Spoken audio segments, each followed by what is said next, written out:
Hey, Teach. I see you're as stony-faced as usual. I can't tell if you're feeling resigned or if you're just lost in thought. Or maybe you simply don't care about anything that's going on. Oh, sorry. I really didn't mean to be rude. I just find you fascinating. Actually, there's something I'd like to talk to you about. Can you spare some time? That's just the sort of attitude I'd expect from a new teacher. Speaking of, before you came here, you were a mercenary, right? Always getting your hands dirty on the battlefield and whatnot? It's a bit unusual that you suddenly decided to become a teacher one day. In any case, I've been meaning to ask, did your father teach you how to fight? I figured. Your father used to lead the knights, didn't he? And I hear he was a legendary mercenary as well. It must have been hard on your mother when you followed in your father's footsteps and became a mercenary too. I see.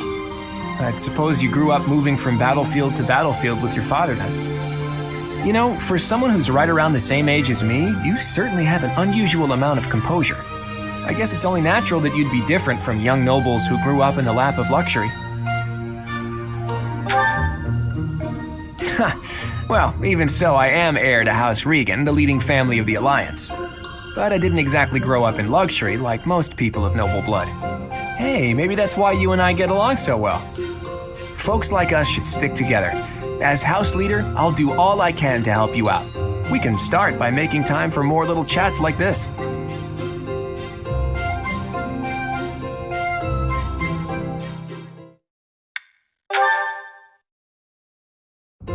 Hey, Teach, hold on a minute, okay? I'm gonna have this cleared up in no time. I came across a fascinating book about poisons, and so I wanted to try mixing one up myself. And done.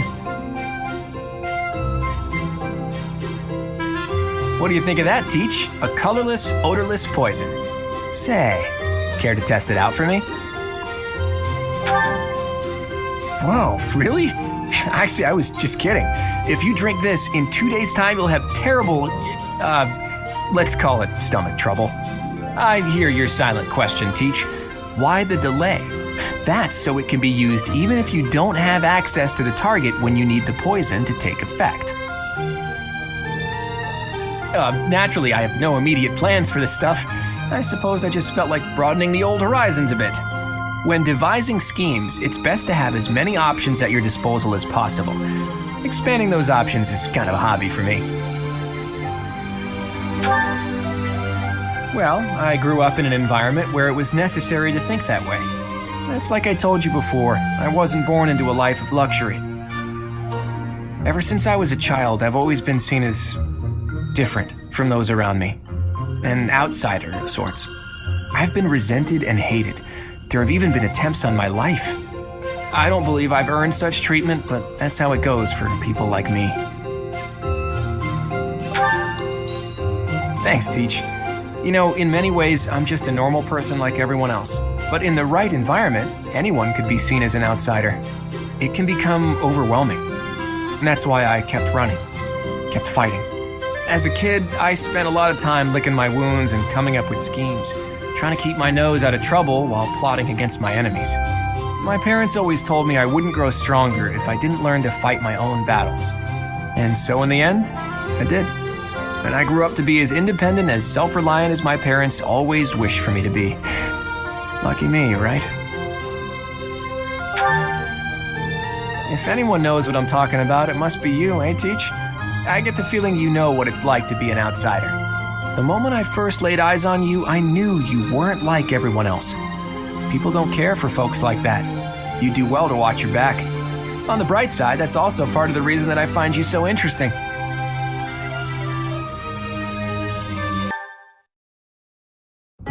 Hey, Teach, do you believe in gods? I don't necessarily mean the goddess of the Saros religion, just gods in general. Do you believe that incredible beings who control the fates of all really exist? Yeah, I didn't think so. I never used to believe in that sort of thing either. I've always hated the idea of praying to a god. After all, you can only really rely on yourself. I still believe that. You can't win a war by leaving your fate in the hands of a god. Only tangible facts can really decide a war. Which side has the most troops, the best tactics, the better organization and planning? Of course, miracles can happen, and by that I mean things that are completely outside of your control. Things that only seem to add up if you believe in the concept of fate. Things like, well, like meeting you, for example. You just seem sort of impossible. I think everyone would agree with that. You can wield the sword of the creator, you're a tactical genius, and you have this strange ability to earn the trust of anyone you cross paths with. Before I met you, I never imagined that it was possible for someone like you to exist. And yet, now that I know you, your presence in my life has quickly become invaluable. In fact, it's hard to imagine making my dreams come true without your help. Because of that, I can't believe for a second that our meeting was just a coincidence. That means it must have been fate. Maybe it was a miracle, or maybe some god empathized with me in my dreams. Again, I don't mean the goddess of Fodlan, though I suppose it may be hard for you to grasp what I'm talking about.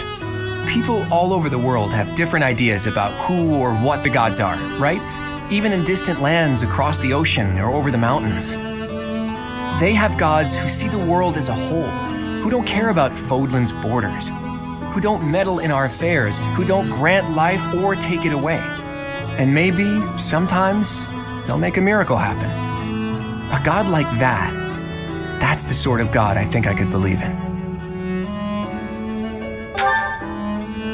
Well, it doesn't really matter. Maybe gods like that only exist in my own head. I'm just speaking my mind, that's all. I think people should be free to believe in whatever gods they want. If a person believes in a god and that god becomes a support system for them, that's a good thing. That's what a god should be. Anyway, maybe I've overstepped a bit. I knew you'd understand. In any case, let's keep this conversation between the two of us, yeah?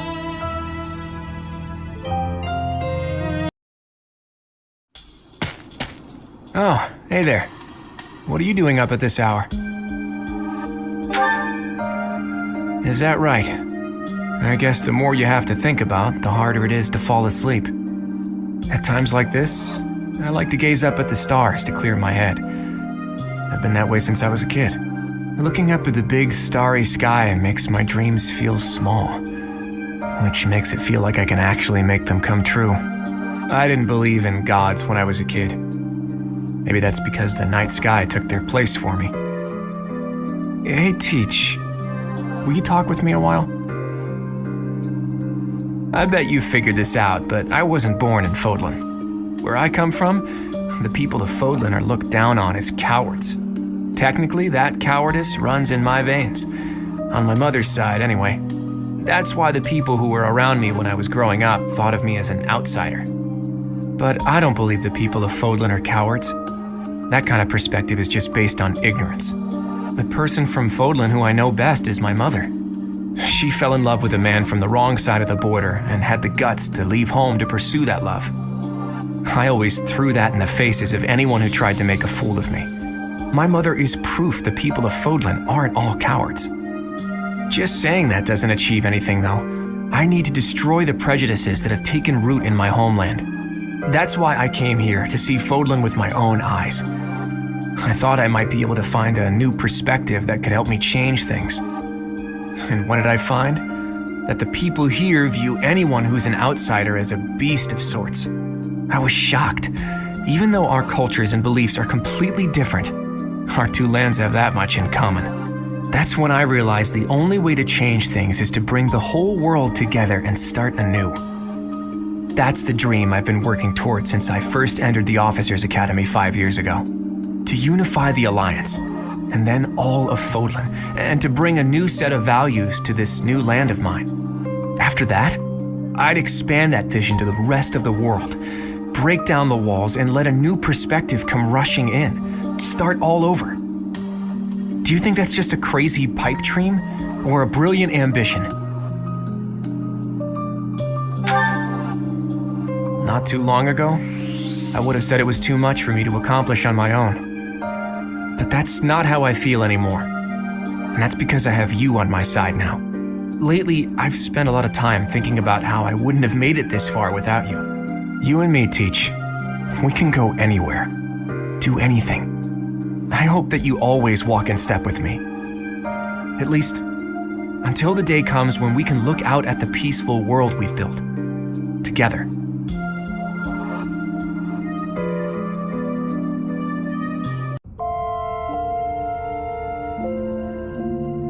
Sorry for calling you out here like this. I wanted to talk, just the two of us. First of all, I wanted to say thank you for all your hard work. It seems like our long struggle may finally be coming to an end. The way forward will certainly be rough. Right now, Fodlan is like a newborn, frail and easily upset. If we don't create a new ruling system soon, the Empire and Kingdom will descend into chaos. The coronation ceremony is the first step. Only then will Fodlan truly be a single, united land. I'm sorry that I won't be by your side at such an important event, but I'm certain you'll do great.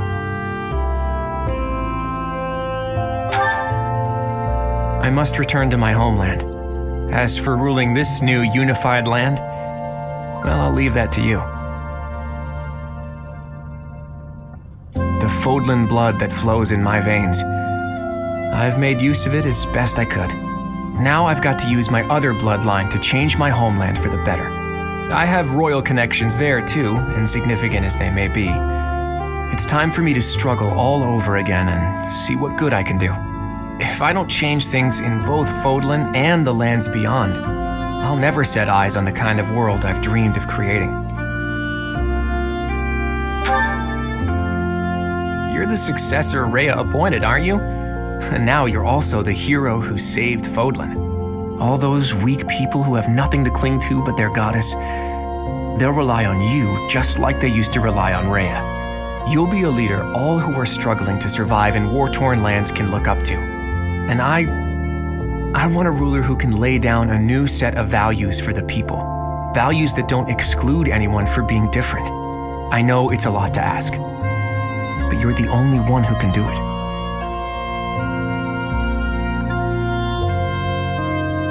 I have something else to ask. Please, I hope you'll accept this. When I first saw you wield the sword of the Creator, I wanted to use your power to my advantage. I wanted to use you to make my dream of a new world come true. But before long, I realized what I really wanted was to see that new world with you by my side. I still feel that way, you know? I always will. That's why I have to leave. But nothing will stop me from coming back. There's no way I'm gonna let you go. You know that, don't you? Thank you for everything. I'll be back before you know it. We'll only be apart for a short while. And now, I'm off to cross Fodlan's throat. I love you. With everything I am. And the next time we see each other, it will be at the dawn of a whole new world. A peaceful, happy world.